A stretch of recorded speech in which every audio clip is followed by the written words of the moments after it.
নমস্কার বন্ধুরা, যে যেখান থেকে আমার ভিডিওটি দেখছেন আশা করি আপনারা সবাই খুবই ভালো আছেন। আজ আপনাদের সঙ্গে শেয়ার করব ডিমের রেসিপি।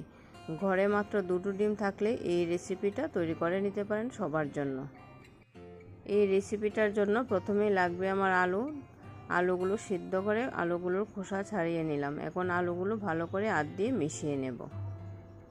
যারা আজ প্রথমবার আমার ভিডিওটি দেখছেন, আপনাদের কাছে যদি আমার রেসিপিটি একটু ভালো লেগে থাকে তাহলে আমার চ্যানেলটি সাবস্ক্রাইব করে দেবেন এবং পাশে থাকবেন।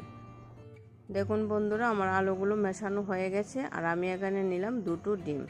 এখন আলুর মধ্যে দিয়ে দিলাম পরিমাণ মতো নুন আর হলুদ আর দিয়ে দিলাম দুটো ডিম। এখন ভালো করে সবগুলো উপকরণ মিশিয়ে নেব। আপনারা দেখুন আমি কিভাবে রেসিপিটা তৈরি করি। আশা করি আপনাদের ভালো লাগবে। ভিডিওটিতে একটি লাইক দিয়ে কন্টিনিউ করবেন প্লিজ। দেখুন বন্ধুরা, আমার মেশানো হয়ে গেছে, একদম সফটভাবে সব কিছু মিশিয়ে নিলাম।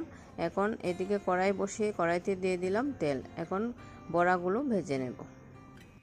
ডিম দিয়ে তো আপনারা অনেক ধরনের রেসিপি রান্না করেছেন, একবার এইভাবে আলু দিয়ে আর ডিম দিয়ে রান্না করে দেখবেন, খুব ভালো লাগে খেতে। যারা ইউটিউব থেকে আমার ভিডিওটি দেখছেন, আমার রেসিপিটি যদি আপনাদের কাছে একটু ভালো লাগে বন্ধুদের মধ্যে শেয়ার করে দেবেন আর পাশে থাকা বেল বাটনটি প্রেস করে রাখবেন, তাহলে পরবর্তী ভিডিওর নোটিফিকেশন সবার আগে পৌঁছে যাবে আপনার কাছে। আর যারা পেজ থেকে দেখছেন, আপনাদের কাছে যদি আমার রেসিপিটি ভালো লেগে থাকে তাহলে আমার পেজটা ফলো করে রাখবেন। ধন্যবাদ। দেখুন বন্ধুরা, আমি সবগুলো বড়া এভাবে ভেজে নেব। দেখুন বড়াগুলো দেখতে অনেকটা লোভনীয় হয়েছে, খেতেও কিন্তু খুবই ভালো লাগে। খুবই সাধারণ একটা রেসিপি আপনাদের সঙ্গে শেয়ার করলাম, কিন্তু খেতে কিন্তু অসাধারণ লাগে। বড়াগুলো ভেজে নিলাম, তারপর মশলা করে নিলাম জিরে, লঙ্কা, আদা, রসুন আর পেঁয়াজ। মশলা করা হয়ে গেছে, তারপর কড়াই বসিয়ে কড়াইতে দিয়ে দিলাম পেঁয়াজ কুচি। পেঁয়াজগুলো একটু ভালো করে ভেজে নিলাম।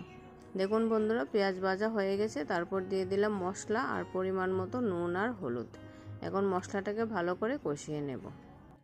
কম খরচে খুবই সুন্দর একটা রেসিপি, আপনারা অবশ্যই ট্রাই করবেন। আশা করি আপনাদের ভালো লাগবে। দেখুন বন্ধুরা, আমার মশলাটা কষানো হয়ে গেছে, এবার দিয়ে দিব পরিমাণ মতো জল।